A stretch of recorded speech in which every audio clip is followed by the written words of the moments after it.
sat down and drew up their plans.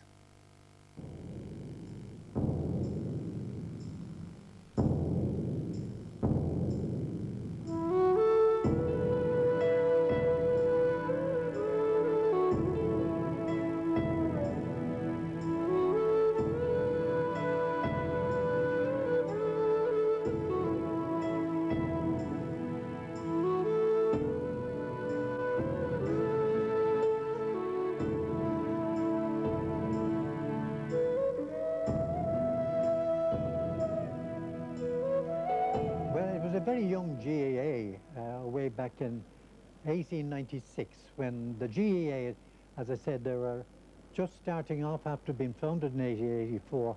They decided to rent land that was here and off the Clondiff Road, and it was called a sports field, where they had sports athletic meetings, and they also had whippet racing as well in the ground.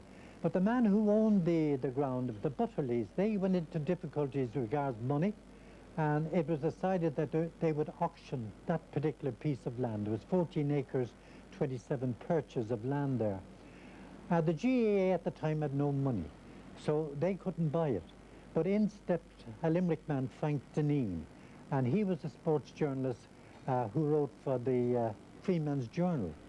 And he bought the land for £3,000 with the intention of handing it over to the GAA when they had got the money to pay him back.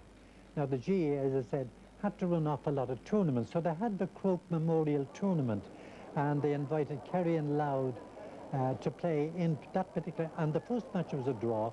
The replay bought 50 or 40,000 to that particular bit of ground to watch the replay, and that was the start of the GAA eventually getting the money. But in the meantime, the bank came down on Frank Deneen, because having paid £3,000, borrowed the £3,000 from the bank, they wanted some of the money back.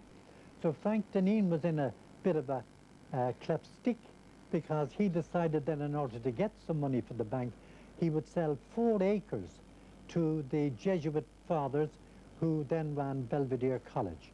And they paid £1,091 for the 4 acres of land. Ironically, in 1991, when the GAA started to build the new Cusick stand, they had to buy back the 4 acres of land that the Belvedere College had got. And it cost them, I can assure you, an astronomical figure. After the rebellion in 1916, the contractors who were cleaning out all the rubble from O'Connell Street were allowed to dump all the rubble up on the hill, which was then known, it wasn't then, but it was Hill 16, and that's how Hill 16 got its name, that the rubble from the O'Connell Street, where all the buildings were destroyed, was dumped over there, and that helped the GAA to put the embankment in all around the ground. With increased capacity, the crowds got bigger. But in November 1920, the Black and Tan stormed a football match between Dublin and Tipperary, killing 14 people, among them a Tipperary footballer named Michael Hogan. His name forever enshrined in GAA history with the building of the Hogan stand. The building of the Cusick stand in the late 30s offered a more permanent home to supporters than before. The first time I was in Croke Park watching a game was the All-Ireland semi-finals in 1955, which I think both ended up in a draw. And it was the same year when Kerry beat Dublin in the famous 1955 All-Ireland final. I was up there on the hill watching the game. As far as I can remember, they were my earliest days in Croke Park. I grew up in the hill as a kid coming to watch Dublin as a nipper. But in the 70s, when you come out in the field and you have the sea of blue down to your right, it gave the team a great boost, a great lift. But the amazing thing about it was that once the game started, you forgot about it. The game was over. Jack Cosgrove doesn't hold this one. Jimmy Keaveney down. And Jimmy makes it 3 points. My happiest memory, I think, would have been when we won our first All-Ireland in '74 when we beat Galway here. The reason being that, like, we've been there for 8, 9, 10 years, like Paddy Cullen, Gail Driscoll, Sean Doherty, Tony Hanover, like, we were all there. We've gone through a career, really, and won nothing of importance. But to me, the '74 final was the highest point of my career. A lot of lads say the '76 one against Kerry, or the '77 semi-final against Kerry, but I think the one against Galway was my biggest thrill here in Croke Park.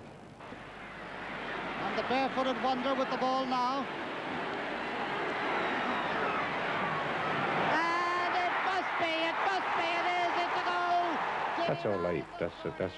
That's what we catch a hurley in our hand when we're 4 or 5 years of age, and that's our dream. Certainly it was my dream. You don't train to win a first round in Munster, in Cork, or in Limerick, or in Ennis or Thurles. You really play to end the climax of one's playing year in Croke Park. When you think of rural Ireland in particular in those days, and you think of sport, like, there was no hype with soccer, there was no hype with rugby. So, like, playing hurling and winning in All Ireland in a county like Tipperary, that was the religion. And here Jimmy Doyle, one of Tipperary's younger veterans, scores a point from play. Jimmy Doyle was the hero to me, and from my own area then, you see, T.O. English was the man that carried the can in South Tipperary, because we were poor in hurling towns in South Tipperary. So T.O. was the man that kind of led the scene for those of us that were to strive to be hurlers from that part of the county.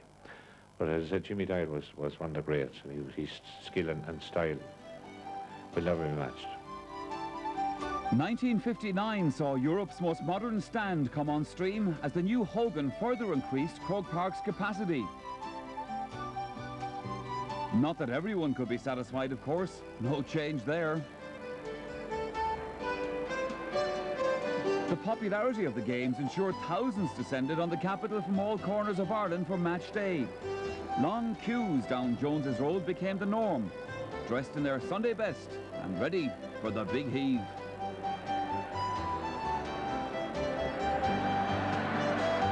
The Dubs, of course, had Hill 16, which in the late 1980s was the first relic in the ground to be overhauled.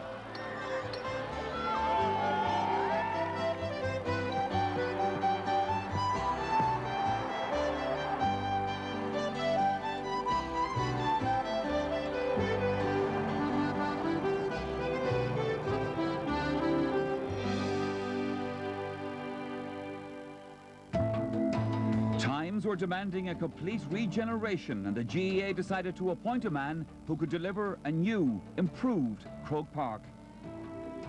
I suppose the biggest challenge we had was to convince our own members that it was necessary. We were in a situation where the current stadium was deteriorating quite rapidly, where the new regulations would have meant that our capacity would have been reduced to certainly well below 60,000, maybe below 50,000 eventually. And we really had no choice but persuading our own members that what they saw as their national stadium and the jewel in the crown was not good enough for the 21st century or even for the later years of the 20th century. The support that we got nationally, the support that we got from corporate Ireland in the form of their taking boxes and premium seats, and the support that we got from the government, although some of the government support came rather later, came in phase 3 rather than in phase 2, but nevertheless all of those were contributory factors in our accelerating the programme. And the programme accelerated from a 15-year programme to a programme 15 plus years. We had considered the possibility that it might be a 20-year programme, but certainly it was going to be 15 years at least. And the outturn is going to be that it's probably going to be a 12, 13-year programme. One of the features of the new Croke Park is the fact that it's much larger than the previous Croke Park. It's 2 to 3 metres longer, substantially wider at 7 metres, and we have longer runoff spaces for safety reasons for the players should they overrun the touchline. If you look at the roof here, you will notice that the proportion of solid to transparent, solid to void, changes as we go from east through south through southwest, and the reason for that is that, of course, those long afternoon shadows that are cast by the sun, particularly by the September sun. The increase of transparency simply is to reduce the shadow and therefore reduce the contrast between being under the shade of the stand and being out in the open, which has an effect on the player's perception. It also, of course, has the advantage that it allows sunlight and daylight onto the pitch, which is healthy for the grass.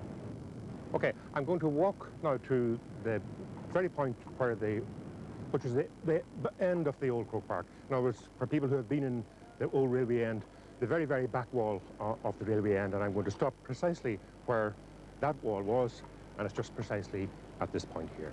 This is where the old canal end stopped, and this, in fact, is the boundary of GAA property. Now, everything you see from behind me and above me, the remainder of this tier, the intermediate tiers, the top tiers, and the roof have all been built in the air outside the boundary of Old Croke Park. The real showcase will be the pitch. This is our £2 million investment.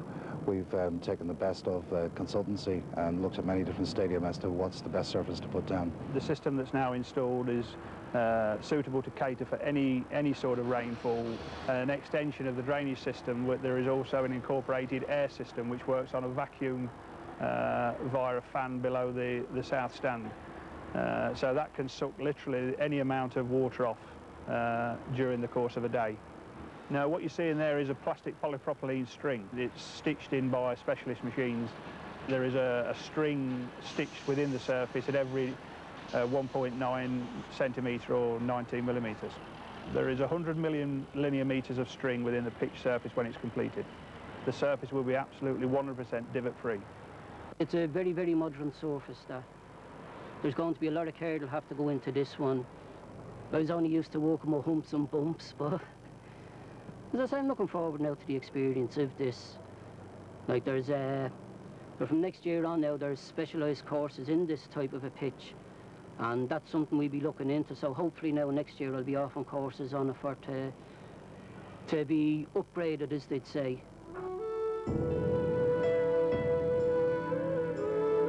The new Croke Park is special. The finished touch it's immaculate. When I look at now and see what they have achieved, it's only remarkable, and I'm gobsmacked. It's a magnificent stadium. I'd love to be able to come out and now looking around it. It's just incredible. It's probably one of the finest stadiums in the world.